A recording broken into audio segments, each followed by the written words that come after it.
எண்ணி துணிக என்ற தலைப்பில் ஆளுநர் ரவி இளம் சாதனையாளர்களுடன் கலந்துரையாடும் நிகழ்ச்சி ஆளுநர் மாளிகையில் நடந்து வருகிறது. பல வகையான விளையாட்டுகளில் சாதித்த சிறப்பு மாணவர்கள் மற்றும் மாற்றுத்திறனாளிகளை பாராட்டி பரிசுகளை வழங்கினார். சிறப்பு குழந்தைகள் அப்பாவித்தனமானவர்கள், அவர்களிடமும் பல திறமைகள் உள்ளன என கூறிய ஆளுநர் RN ரவி அவர்களது தேவையை மத்திய மாநில அரசுகள் நிறைவேற்ற வேண்டும் என்றார். அப்போது வித்தியாசமாக சத்தம் எழுப்பிக் கொண்டிருந்த ஒரு சிறப்பு மாணவரை வெளியே அழைத்து செல்ல முயன்றார்.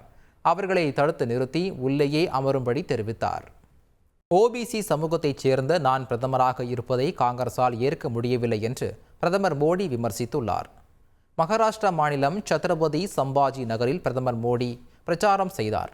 இப்போது நடக்கும் தேர்தல் புதிய அரசை தேர்வு செய்வதற்கான தேர்தல் மட்டுமல்ல என்றவர், ஒருபுறம் சிவாஜி மகாராஜ் மீது நம்பிக்கை கொண்ட பற்றாளர்களுக்கும் அவுரங்கசீப்பை போற்றுபவர்களுக்கும் இடையிலான போர் என சூடுரைத்தார். SC, ST மற்றும் ஓபிசி பிரிவினர் முன்னேறுவதை காங்கிரஸ் தடுத்ததாகவும், இடஒதுக்கீடு நாட்டிற்கும் தகுதிக்கும் எதிரானது என்றே காங்கிரஸ் முழங்கியதாகவும் குற்றம் சாட்டினார்.